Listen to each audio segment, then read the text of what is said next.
अस्सलाम वालेकुम 10 क्लास। जैसा कि आप लोग जानते हैं कि हमने अभी फिज़िक्स का चैप्टर नंबर 10 जो है वो स्टार्ट किया हुआ है। और चैप्टर नंबर 10 में कल हम लोगों ने सिंपल हार्मोनिक मोशन को डिस्कस किया था। और सिंपल हार्मोनिक मोशन में हमने एक एग्जांपल को डिस्कस किया था, जो क्या था, मास अटैच टू स्प्रिंग। आज हम लोग सिंपल हार्मोनिक मोशन को अदर 2 एग्जाम्पल्स के थ्रू जो है वो एक्सप्लेन करेंगे। नंबर 1, आज जो सबसे पहली एग्जाम्पल है वो है आपके पास। तो बेटा सबसे पहले हम लोग उसको एक्सप्लेन करते हैं बॉल एंड बॉल सिस्टम की मदद से, कि यानी बॉल एंड बॉल सिस्टम जो है ये बेसिकली क्या है, सिंपल हार्मोनिक मोशन है। तो बेटा ये देखिए डायग्राम के अंदर आपको नज़र आ रहा है, ये क्या है, एक बॉल है और ये क्या है, बॉल है। ये इसकी क्या है, बॉल की मीन पोजीशन है।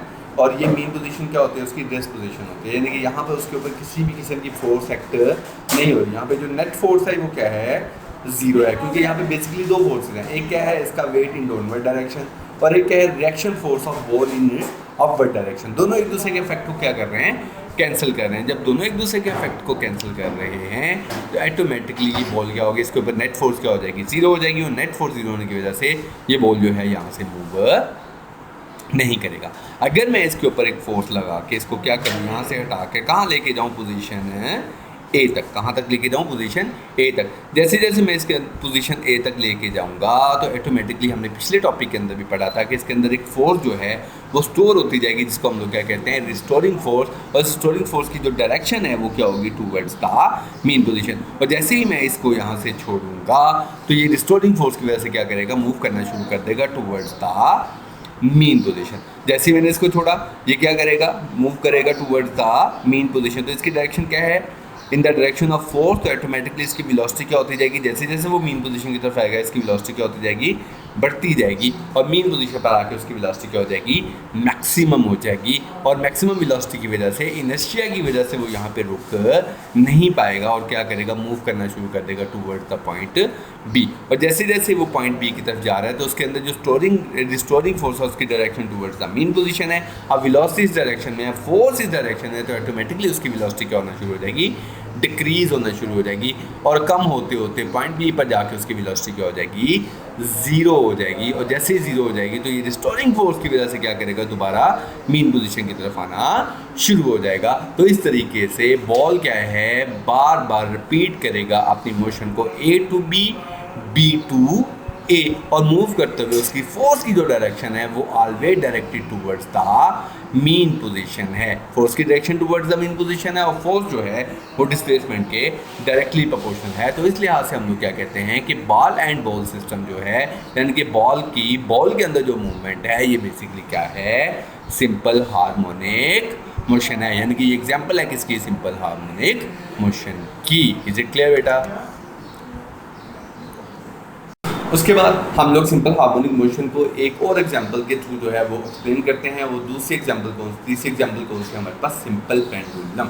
ठीक है, तो सबसे पहले हम लोग देखेंगे कि सिंपल पेंडुलम क्या होता है। It consist of a small Bob. ये कंसिस्ट करता है किसके ऊपर, एक स्मॉल बॉब ऑफ मैस, जिसका मैस कितना होता है, m, suspended from a light string. इसको लटकाया जाता है किसके साथ, एक हल्की सी रस्सी के साथ, ऑफ लेंथ, जिसकी लेंथ क्या हो, l, fix at its upper and. जो आप लोगों को जैसा कि डायग्राम के अंदर नज़र आ रहा है, ये क्या है, हमारे पास एक स्मॉल बॉब है। ये क्या हमारे पास एक स्मॉल बॉब है जिसका मैस कितना है, m, जिसका मैस कितना है, m। इसको हमने क्या किया, एक थ्रेड के साथ, एक स्ट्रिंग के साथ क्या किया, एक फिक्स किया उसको अपर एंड से, उसको उसके साथ हैंग कर दिया। यानी कि ये जो पूरा सिस्टम है इसे हम लोग क्या कहते हैं, सिंपल पेंडुलम। क्या कहते हैं इसको हम लोग, सिंपल पेंडुलम। तो अभी हम लोग सिंपल हार्मोनिक मोशन को एक्सप्लेन करेंगे थ्रू आ सिंपल पेंडुलम।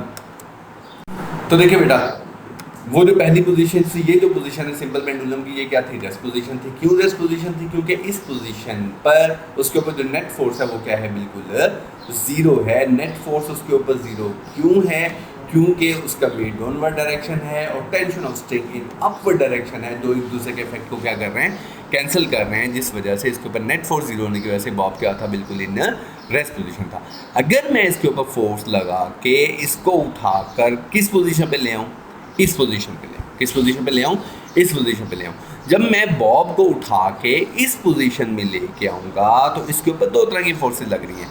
एक कौन सी है, ये डाउनवर्ड डायरेक्शन में mg cos थीटा, कौन सी है, mg कॉस थीटा, और ये जो एम जी कॉस थीटा है, ये जो कंपोनेंट है, ठीक है, ये क्या कर रहा है, ये कंपोनेंट यहाँ पे जो बॉब का वेट है उस वेट को कैंसिल कर रहा है कौन सा, टेंशन ऑफ स्ट्रिंग। और जब टेंशन ऑफ स्ट्रिंग इस बॉब के वेट को यानी कि एम जी कॉस थीटा को कैंसिल कर देगा तो उसकी मोशन इस डायरेक्शन में बिल्कुल भी नहीं होगी। और जो दूसरा कंपोनेंट है उसका वो क्या है, एम जी साइन थीटा, और m g sine theta component की डायरेक्शन किस तरफ है, टूवर्ड्स द मीन पोजीशन है। तो जब इसकी direction towards the mean position है तो ये बॉब क्या करेगा, जैसे ही मैं इसको छोड़ूंगा तो ये इस component m g sine theta की वजह से क्या करेगा, मूव करना शुरू कर देगा टूवर्ड्स द मीन पोजीशन, किस तरफ, टूवर्ड्स द मीन पोजीशन। तो यानी कि इस पोजीशन पे जब मैं उसे ले जाके छोड़ूंगा तो उसका ये जो m g cos theta component है इसकी वजह से ये मोशन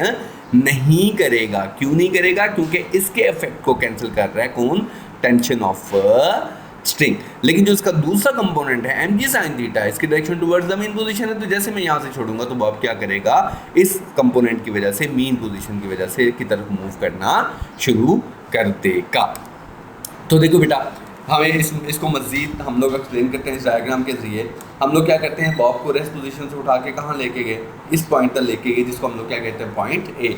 ये क्या है, इसकी मैक्सिमम हाइट। जब मैं यहाँ से बॉब को छोड़ूंगा तो जैसे ही बॉब को छोड़ूंगा तो एम जी साइन थीटा की वजह से, एम जी साइन थीटा की वजह से ये क्या करेगा, मूव करेगा टूवर्ड्स द मीन पोजीशन। क्योंकि जब मैं बॉब को उठा के यहाँ से यहाँ पर लेके जाता हूँ तो ऑटोमेटिकली ये इसके अंदर एक फोर्स स्टोर होना शुरू हो जाता है जिसको हम लोग क्या कहते हैं, रिस्टोरिंग फोर्स। और वो कंपोनेंट जो है वो बेसिकली क्या है, एम जी साइन थीटा। उसकी और उसकी डायरेक्शन क्या है, टूवर्ड्स द मीन पोजीशन। तो ये क्या करेगा, ये ऑटोमेटिकली मूव करना शुरू कर देगा किसकी तरफ, टूवर्ड्स द मीन पोजीशन। जैसे हमने बॉल एंड बॉल सिस्टम के अंदर देखा था, जैसे जैसे वो टूवर्ड्स द मीन पोजीशन की तरफ आता जाएगा वैसे वैसे उसकी वेलोसिटी क्या होती जाएगी, इंक्रीज होती जाएगी। क्या होती जाएगी, उसकी वेलोसिटी इंक्रीज होती जाएगी। बढ़ते बढ़ते बढ़ते जब वो मीन पोजीशन पर आ जाएगा तो यहाँ पर उसकी वेलोसिटी क्या हो जाएगी, मैक्सिमम हो जाएगी। जब वेलोसिटी मैक्सिमम हो जाएगी तो इनर्शिया की वजह से वो यहाँ पे स्टॉप नहीं करेगा बल्कि खुद ब खुद मूव करना शुरू कर देगा टूवर्ड्स पॉइंट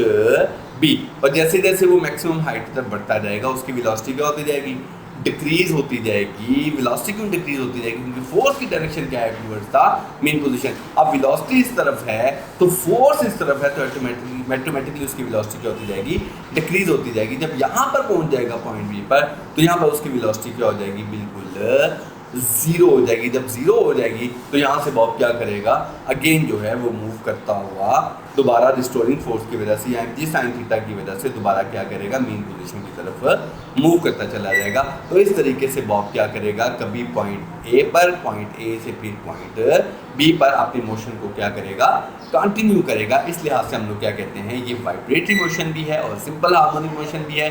क्यों सिंपल हार्मोनिक मोशन है, क्योंकि मैं जितनी ज़्यादा फोर्स लगाऊंगा उतनी इसकी हाइट क्या होती जाएगी, मैक्सिमम डिस्प्लेसमेंट जो है वो उतना ही ज़्यादा होता चला जाएगा। और आपने देखा होगा कि जो एंटी साइन थीटा फोर्स की डायरेक्शन है वो क्या है, always towards the mean position है। और इसका भी जो एक्सेलरेशन है वो क्या है, टूवर्ड्स द मीन पोजीशन। क्योंकि फोर्स की direction towards the mean position है तो ऑटोमेटिकली एक्सेलरेशन की डायरेक्शन भी क्या होगी, टूवर्ड्स द मीन पोजीशन। तो इस लिहाज से हम लोग क्या कहते हैं कि जो सिंपल पेंडुलम की मोशन है ये भी बेसिकली क्या है, सिंपल हार्मोनिक मोशन ही है। Is it clear? तो बेटा अभी हमने दो एग्जांपल्स के थ्रू रिप्रेजेंट किया कि हमारा बॉल एंड बॉल सिस्टम भी एक एग्जांपल है किसकी, सिंपल हार्मोनिक मोशन की। और सेम है जो सिंपल पेंडुलम की मोशन है वो भी क्या है, बेसिकली सिंपल हार्मोनिक मोशन की ही एक एग्जांपल है। Is it clear? उसके बाद हम लोग बेटा डिस्कस करेंगे characteristics of a simple harmonic motion. इसको डिस्कस करेंगे characteristics of a simple harmonic motion. सबसे पहले उसकी पहली कैरेक्टरिस्टिक्स को डिस्कस करेंगे, क्या है, a body executing simple harmonic motion always vibrate about a fixed position। यानी कि ये क्या करेगा, फिक्स पोजीशन के आगे पीछे अपनी मूवमेंट को बार कंटिन्यू करेगा। ये क्या है उसकी फर्स्ट कैरेक्टरिस्टिक्स। उसके बाद दूसरी क्या है, it's acceleration is always directed towards the mean position. क्यों? क्योंकि फोर्स की direction always towards the mean position है, तो जिस तरफ फोर्स की डायरेक्शन होगी उसी तरफ क्या होगी, एक्सेलरेशन की भी डायरेक्शन होगी। तो इस लिहाज से acceleration always directed towards the mean position. उसके बाद the magnitude of acceleration is always directly proportional to its displacement यानी कि एक्सेलरेशन की जो मैग्नीट्यूड है वो हमेशा डायरेक्टली प्रोपोर्शनल होती है किसके, डिस्प्लेसमेंट के। जितना ज़्यादा डिस्प्लेसमेंट होगा उतना ज़्यादा एक्सेलरेशन जो उसके अंदर प्रोड्यूस करेगा from the mean position, while it will be maximum at that same position. और जो वेलोसिटी है वो क्या होगी, मीन पोजीशन पे क्या होती है, मैक्सिमम होती है, और एक्सट्रीम पोजीशन पे वो क्या होती है, ज़ीरो होती है। ये हमने उसके सिंपल पेंडुलम के अंदर इसको डिस्कस कर लिया था। Is it clear? उसके बाद बेटा हम लोग now we discuss different terms which characterise simple harmonic motion को अगेन कैरेक्टराइज करेंगे, और उन तमाम टर्म्स को हम लोग डिस्कस करेंगे किसके साथ, इस डायग्राम की मदद से। तो देखिए बेटा सबसे पहले हम लोग बात करते हैं वाइब्रेशन की। One complete round trip of a vibrating body about its position is called one vibration. यानी कि बॉडी का एक कंप्लीट चक्कर जो है उसे हम लोग क्या कहते हैं, उसकी वाइब्रेशन। यानी कि लेट्स सपोज अगर मैं बॉब को यहाँ से डिस्प्लेस करके यहाँ पर ले जाकर क्या करता हूँ, छोड़ता हूँ, जैसे ही छोड़ूंगा तो ये बॉब क्या करेगा, यहाँ से बॉब यहाँ से यहाँ तक जब वापस एक चक्कर कंप्लीट कर लेगा, या जहाँ से छोड़ा जब वापस वहीं पे आ जाए, अपना पूरा चक्कर कंप्लीट कर ले, तो इसे हम लोग क्या कहते हैं, वन वाइब्रेशन। क्या कहते हैं उसको, वन वाइब्रेशन। उसके बाद दूसरा क्या है, टाइम पीरियड। टाइम पीरियड क्या है, time taken by vibrating body to complete one vibration. यानी कि एक वाइब्रेशन को कंप्लीट करने में जितना वो टाइम लेगा उसे हम लोग क्या कहते हैं, उसका टाइम पीरियड। क्या, एक वाइब्रेशन को कंप्लीट करने का जितना टाइम लेगा उसे हम लोग क्या बोलेंगे, टाइम पीरियड। क्लियर? और टाइम पीरियड का जो फॉर्मूला है वो क्या है, T = 2π√L/g। L किसको रिप्रेजेंट कर रहा है, लेंथ ऑफ पेंडुलम। G किसको रिप्रेजेंट कर रहा है, gravitational acceleration. Is it clear? उसके बाद frequency, the number of vibration per cycle of a vibrating body in 1 second is called frequency. यानी कि एक सेकंड में जितनी वाइब्रेशन कंप्लीट करेगा उसे हम लोग क्या कहते हैं, उसकी फ्रीक्वेंसी कहते हैं। क्या कहते हैं, उसकी फ्रीक्वेंसी। एक सेकंड में वो जितनी वाइब्रेशन कंप्लीट करेगा उसे हम लोग क्या कहते हैं, उसकी फ्रीक्वेंसी कहते हैं। और ये क्या है, it is reciprocal of its time period. यानी कि F = 1/T। F = 1/T। Is it clear? उसके बाद हमारा है एम्पलीट्यूड। क्या है, amplitude, the maximum displacement of a vibrating body on other side. यानी कि बॉडी का मेन पोजीशन से मैक्सिमम पॉइंट तक एक साइड का जो डिस्प्लेसमेंट है उसको हम लोग क्या कहते हैं, एम्पलीट्यूड। तो एम्पलीट्यूड उसका कहाँ से हुआ, मेन पोजीशन से लेकर मैक्सिमम पॉइंट तक जो डिस्प्लेसमेंट है उसे हम लोग क्या कहते हैं, एम्पलीट्यूड। तो बेटा ये क्या थी, टर्म्स थी किसकी, हमारी सिंपल हार्मोनिक मोशन की। Is it clear? उसके बाद हम लोग करेंगे एग्जाम्पल नंबर 10.1। कौन सी एग्जाम्पल करेंगे, 10.1। एग्जाम्पल नंबर 10.1 में कहता है, find the time period and frequency of a simple pendulum 1 metre long at a location where G = 10 ms - 1। तो सबसे पहले डाटा के अंदर क्या आ गया हमारे पास, length = 10 metre, length = 10 metre, G = क्या आ गया, 10 ms - 2। 10 ms, सॉरी, लेंथ = कितनी दी है उसने, 1 मीटर, और G = क्या आ गया, 10 ms - 2। तो फाइंड क्या करना है हमने, time period and frequency. Time period and frequency. तो सबसे पहले हम लोग क्या फाइंड करते हैं, टाइम पीरियड। सबसे पहले हम लोग क्या फाइंड करते हैं, टाइम पीरियड। टाइम पीरियड का फॉर्मूला भी हमने पीछे किया, क्या है, = 2π√L/g। L/g।